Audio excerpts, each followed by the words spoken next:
अरे बेटा, मान जा मेरी बात, ये लव मैरिज कुछ नहीं होती। ये लव मैरिज ज्यादा दिन नहीं टिकती। क्या पता वो लड़की कैसी हो।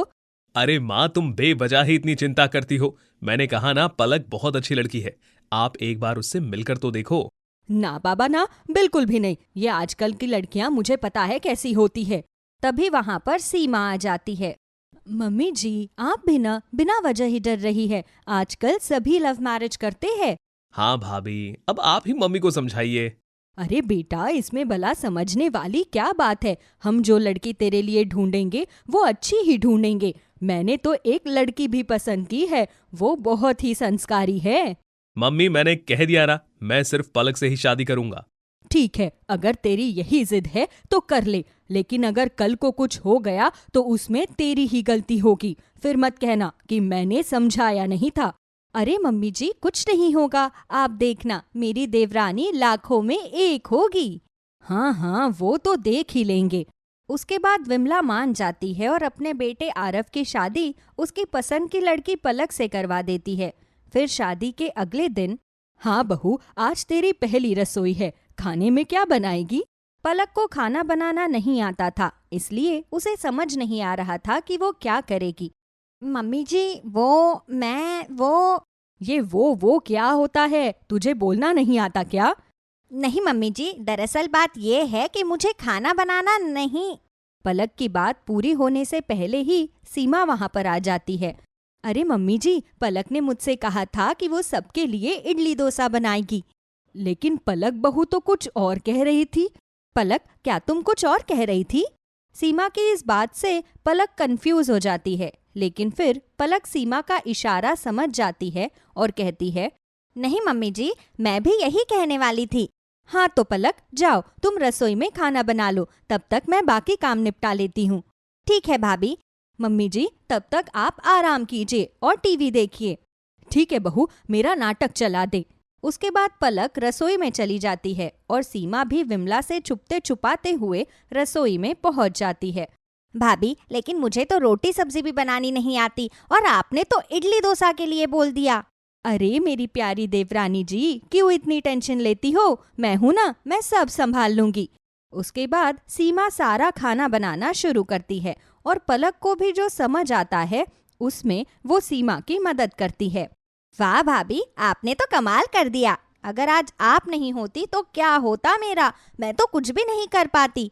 कोई बात नहीं पलक, तुम घबराओ मत, मैं हूं ना तुम्हारे साथ। अच्छा, अब तुम सभी को खाना परोस कर दे देना, मैं तब तक बाहर चली जाती हूँ ताकि मम्मी जी को शक ना हो। ठीक है दीदी। उसके बाद पलक सभी को खाना परोस देती है, फिर सभी खाना खाने लगते हैं। अरे वाह पलक, तुमने तो कमाल ही कर दिया। मुझे नहीं पता था कि तुम इतना टेस्टी खाना भी बना लेती हो। हाँ वाकई, पलक ने बहुत ही स्वादिष्ट खाना बनाया है, बिल्कुल जैसा सीमा बनाती है। हाँ, ये बात तो मैं भी बोलने वाली थी। हाँ, वैसे सब भाभी का ही कमाल है। उसके बाद सभी पलक को हैरानी से देखने लगते हैं। बहू, तुम्हारा क्या मतलब है? वो मम्मी जी। अरे मतलब मम्मी जी, आप और लीजिए ना। अरे बस बहू, अभी मेरी थाली में रखा है। अरे आप सब भी खाइए ना।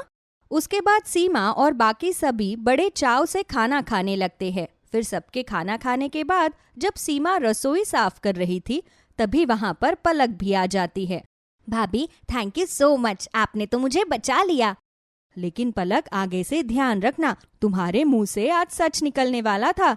उप्स, सॉरी भाभी। कोई बात नहीं पलक। उसके बाद दोनों जेठानी और देवरानी मिलकर घर का सारा काम खत्म करती है। पलक और सीमा दोनों मिलजुल कर बहुत अच्छे से रहती थी और घर को बहुत अच्छे से संभालती थी। लेकिन वहीं दूसरी तरफ अभी विमला का गुस्सा पलक के लिए शांत नहीं हुआ था। उसे लगता था कि ये लव मैरिज सक्सेसफुल नहीं हो पाएगी। एक दिन जब पलक घर की सफाई कर रही थी, तब उसके हाथ से एक वास टूट जाता है। क्या तुमसे एक भी काम ढंग से नहीं हो पाता? मम्मी जी, सॉरी, मुझसे गलती से गिर गया। अब तुम्हारा सॉरी बोलने का क्या फायदा? पहले गलती करो और बस अंग्रेजी में सॉरी बोल दो। लेकिन मम्मी जी, मैंने सच में कुछ भी जानबूझकर नहीं किया। हाँ हाँ, रहने दो, मुझे सब पता है। तुमसे एक भी काम ढंग से नहीं हो पाता। हर बार सीमा बहू ही तुम्हारे बिगड़े हुए सारे काम संभालती है। तुम्हें क्या लगता है कि मुझे कुछ भी पता नहीं चलेगा?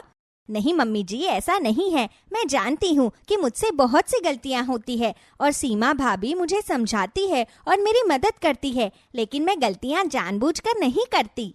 वाह, देखो तो जरा कितनी लंबी जबान चलती है इसकी। तभी वहाँ पर सीमा आ जाती है। मम्मी जी, कोई बात नहीं, अभी पलक इस घर में नहीं है। बस कर बहू, तू हर बात में इसकी साइड मत लिया कर। नहीं मम्मी जी, मेरा वो मतलब नहीं था। जब मैं इस घर में नहीं आई थी तब मुझसे भी गलतियां होती थी, और गलती तो पता नहीं किससे हो जाए। छोटी मोटी गलतियां तो ठीक है, लेकिन कोई बड़ी गलती नहीं माफ होती। इतना कहकर विमला वहां से चली जाती है। उसके बाद, कोई बात नहीं पलक, तुम मम्मी जी की बातों का बुरा मत मानना। मम्मी जी लव मैरिज को सपोर्ट नहीं करती, इसलिए उन्हें बस थोड़ा सा डर है, इसलिए वो तुमसे ऐसे बर्ताव कर रही है। लेकिन मम्मी जी दिल की बिल्कुल भी बुरी नहीं है। हाँ दीदी, आप बिल्कुल सही कह रही है। मैं समझ सकती हूँ, मुझे मम्मी जी की बात का बुरा नहीं लगता। वो मुझसे बड़ी है और मुझे डांट सकती है। हाँ पलक।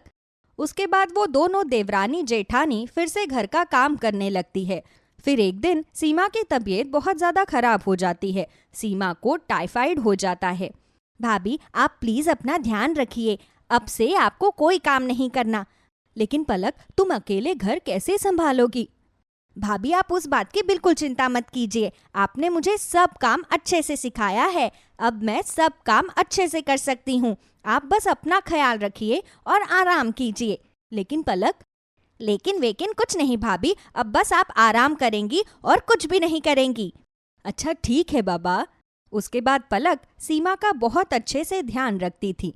पलक सीमा को घर का एक भी काम नहीं करने देती थी।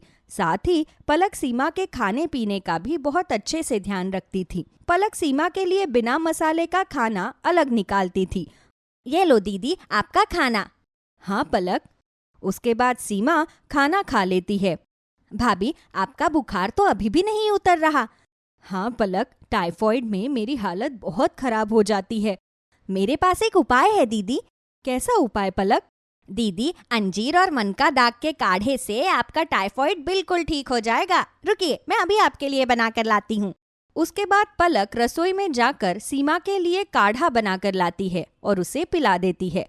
उसे पीने के बाद थोड़ी देर बाद ही सीमा को पसीना आ जाता है और उसका बुखार उतरने लगता है। वाह पलक, तुमने तो कमाल ही कर दिया। इसे पीने के बाद तो मुझे कितना आराम हो गया है। तुमने मेरा कितने अच्छे से ख्याल रखा, तुम्हारा बहुत बहुत शुक्रिया। अब शुक्रिया कहकर मुझे पराया कर रही है।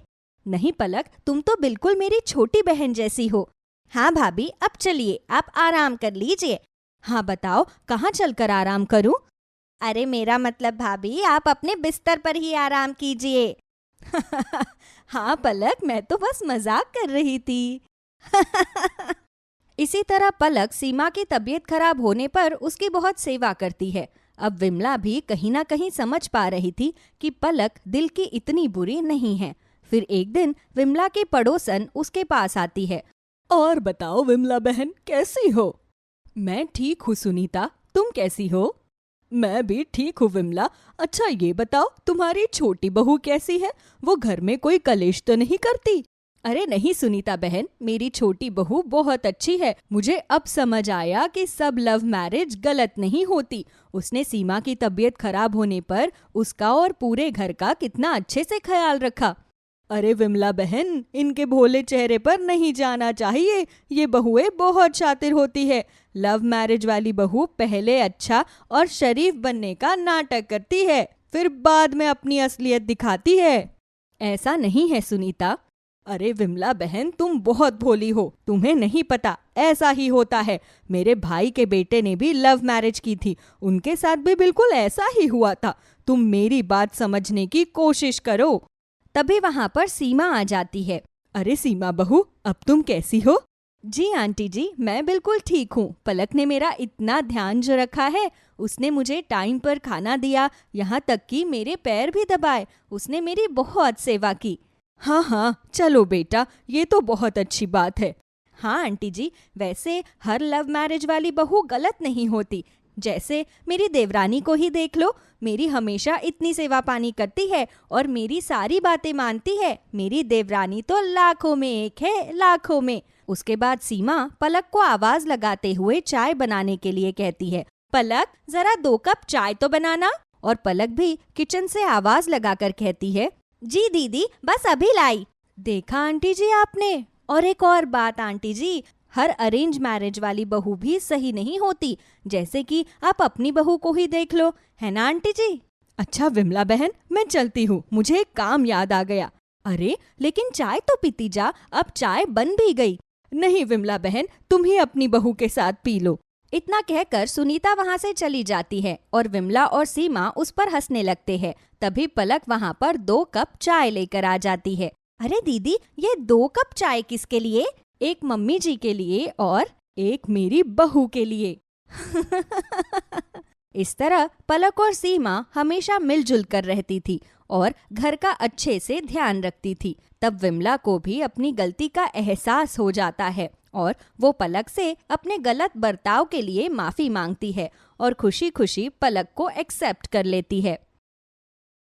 गरिमा शर्मा खानदान की बड़ी बहू थी। उसे वैसे तो सब काम करना आता था, लेकिन उसकी एक बड़ी ही बुरी आदत थी। अगर उसके सामने कोई किसी दूसरे की तारीफ कर दे तो वो उससे बिल्कुल भी बर्दाश्त नहीं होती थी। वो हमेशा यही चाहती थी कि सब लोग बस उसी की तारीफ करें। जब तक ससुराल में शादी करके उसकी देवरानी वहां पर नहीं आई थी, तब तक तो सब कुछ बिल्कुल ठीक था, क्योंकि ससुराल में कोई और था ही नहीं जिसकी उसके ससुराल वाले तारीफ करे।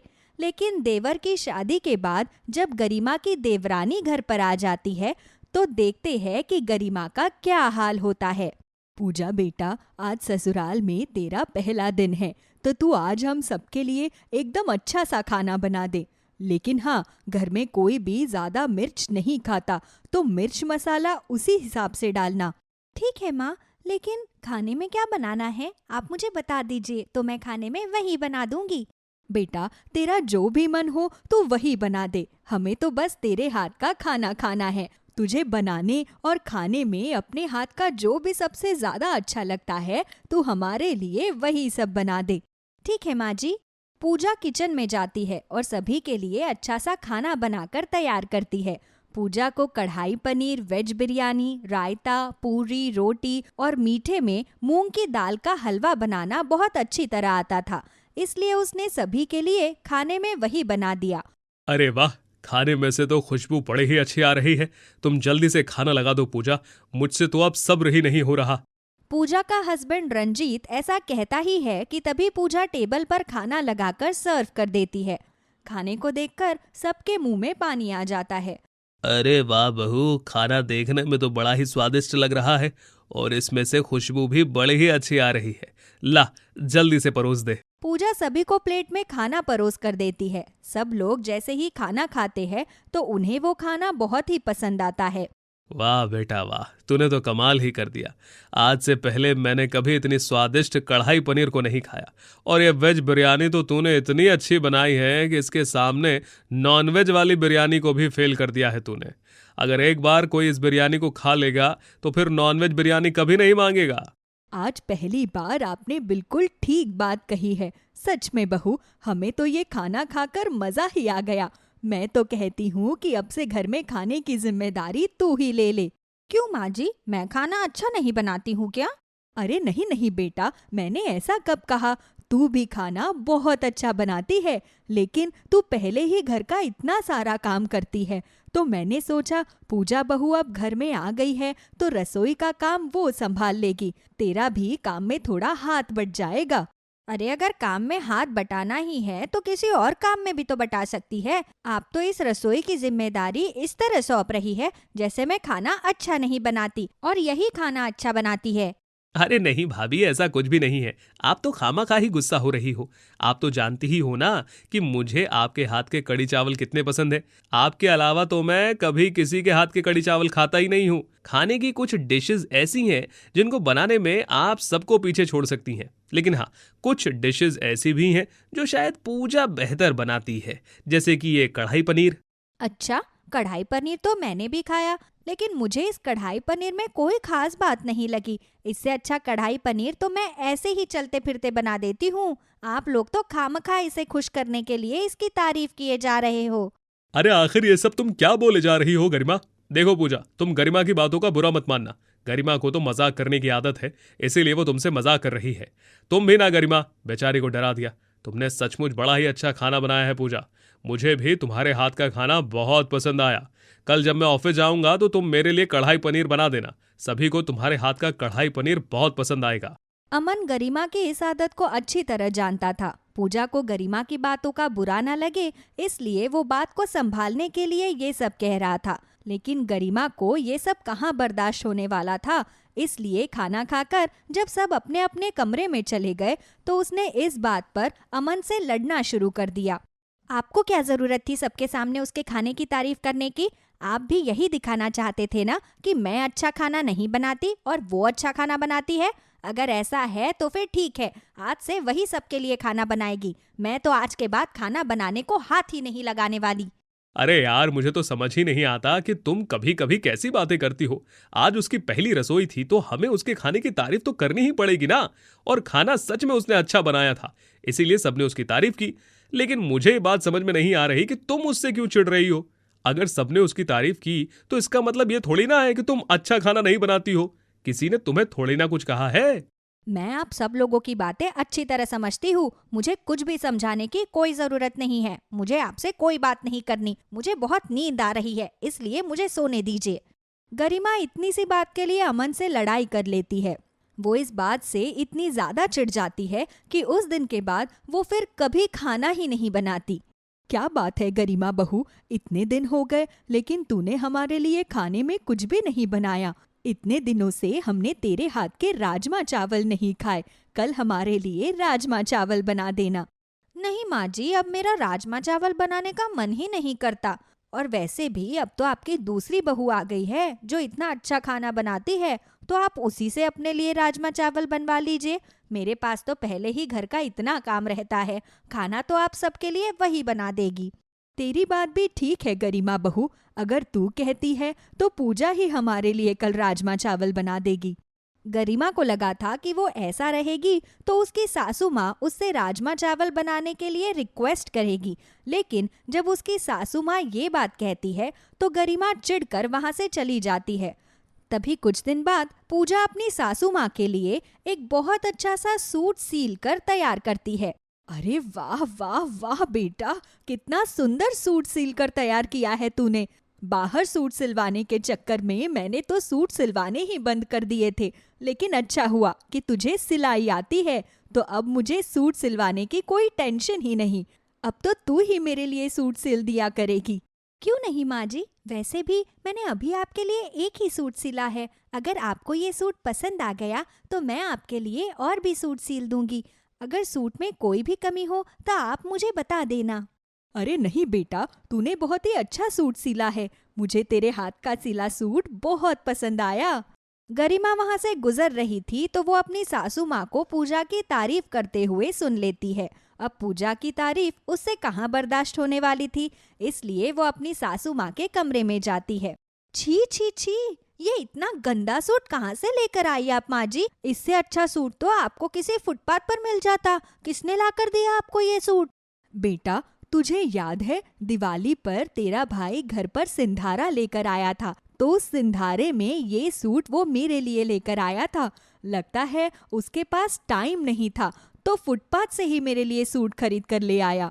अरे क्या आप भी मम्मी जी, आप तो सीरियस हो गई हो। मैं तो मजाक कर रही थी। ये सूट तो बहुत ही अच्छा लग रहा है, बस हाँ इसे सिलने में थोड़ी गड़बड़ सी लग रही है, वरना अगर इसे अच्छे से सिला जाता तो ये बहुत ही अच्छा लगता।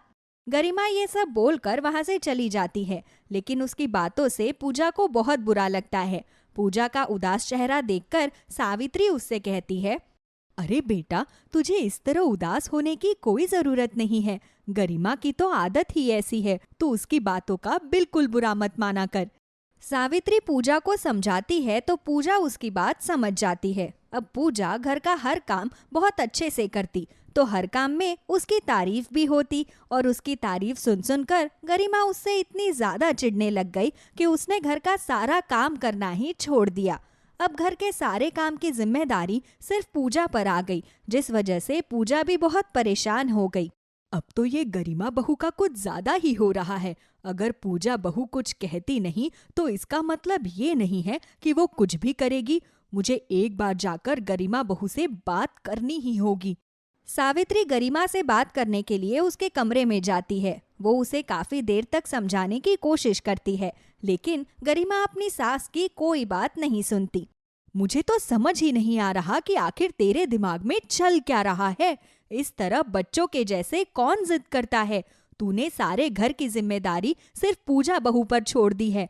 अरे वो कैसे पूरे घर की जिम्मेदारी संभालेगी? तुझे किसी काम में तो उसकी मदद करनी चाहिए ना। अरे जब आप लोगों को हर काम में उसी की तारीफ करनी है तो घर भी उसे संभालने दो ना। भला ये क्या बात हुई? अब कोई किसी काम को अच्छा करेगा तो उसकी तारीफ भी तो होगी। तू तो ऐसे बात कर रही है जैसे हमने कभी किसी काम के लिए तेरी तारीफ की ही ना हो। और अगर कोई किसी की तारीफ करे तो इसमें चिढ़ने वाली क्या बात है? बल्कि तुझे तो खुश होना चाहिए कि तुझे इतनी गुणवती देवरानी मिली है। अच्छा मम्मी जी, आप चाहे मुझे कुछ भी कहिए, लेकिन आज के बाद मैं घर का कोई काम नहीं करूंगी। आपको अपनी जो भी सेवा करवानी है अपनी छोटी बहू से करवा लीजिए, मुझे कुछ भी कहने की जरूरत नहीं है। अच्छा तो फिर ठीक है, अगर तू हमारी सेवा नहीं कर सकती, घर को नहीं संभाल सकती, तो अपना बोरिया बिस्तर उठा और अपने पति के साथ इस घर से निकल जा, क्योंकि मुझे अपने घर में तेरी जैसी बहू नहीं चाहिए जो बिना किसी बात पर इस तरह चिढ़कर बैठ जाए और अपनी सास के साथ इस तरह बात करे। आज तक तूने सिर्फ मेरा प्यार देखा है, लेकिन अब मैं और बर्दाश्त नहीं करूंगी। या तो कल सुबह से घर का काम करने में पूजा की मदद कर दियो, वरना घर में से एक टुकड़ा भी नहीं दूंगी तुझे। अपनी सास की ये बात सुनकर गरिमा के होश उड़ जाते हैं। उसके बाद वो फिर अपनी सास के सामने एक शब्द भी नहीं निकालती और अगले दिन से पूजा के साथ मिलकर काम करवाना शुरू कर देती है। अब जब भी कोई पूजा की तारीफ करता तो गरिमा चिढ़ती तो सही, लेकिन अपनी चिढ़ को अपने मन में ही रखती, क्योंकि वो जानती थी कि अगर अब उसने घर वालों के सामने पूजा के बारे में कुछ भी कहा तो उसकी सास उसका क्या करेगी। गरिमा के चिड़चिड़ेपन की आदत को आखिरकार उसकी सास ठिकाने लगा देती है और पूजा अपने ससुराल वालों के साथ खुशी खुशी रहती है।